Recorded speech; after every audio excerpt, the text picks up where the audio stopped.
Good morning, everybody. Do you listen to the radio much? Well, a while ago, everybody did. And on this date, October 30, in 1938, people got scared to death because the Martians were invading. Orson Welles' very famous radio broadcast of the War of the Worlds.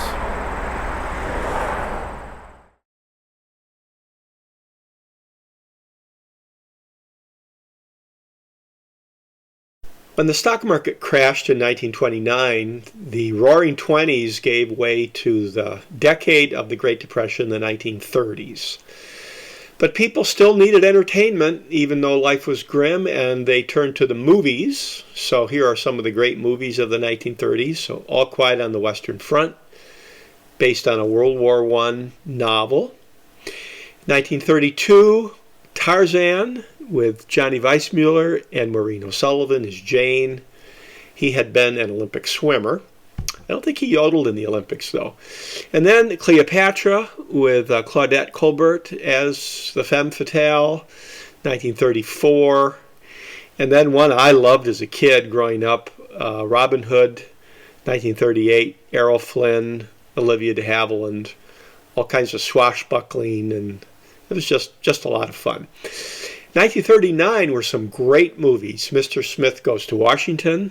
This was with Jimmy Stewart, directed by Frank Capra.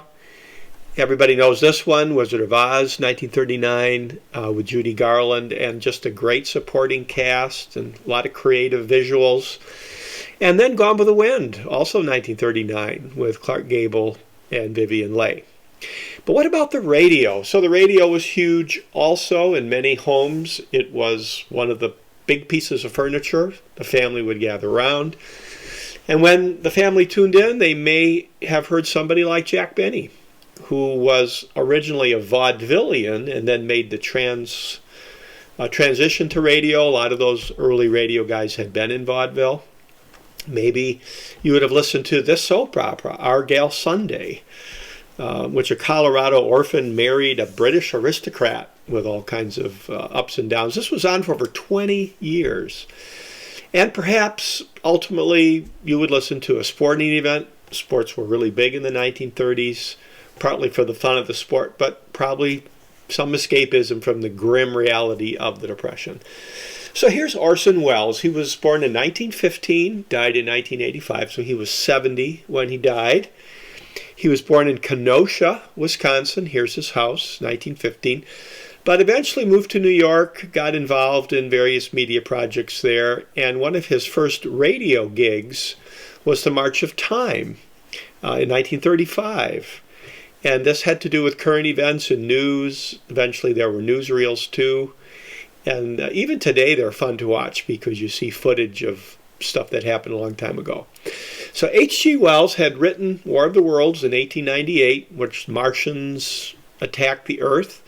And it was on this date in 1938, October 30, that the Mercury Theater, Orson Welles' company, was doing a program. And then he broke in with this news bulletin that Martians had landed in New Jersey.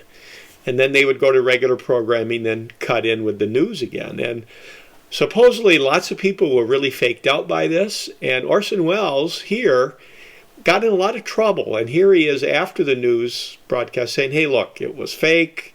I made sure people knew it. But boy, did it make him famous, and he was only 23. And then a few years later, his movie Citizen Kane came out, arguably one of the greatest movies in American movie history, and this really cemented him as famous, and he went on to do other movies, and some of you know those. So here he is, 1985, on the Merv Griffin Show, and it wasn't long after this that he died.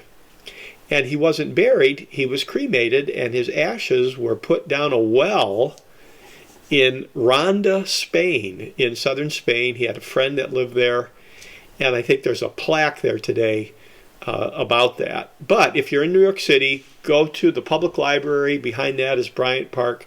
Behind that is this plaque to the Mercury Theater, which Orson Welles helped create and provided the context for his great radio program on Halloween weekend, 1938.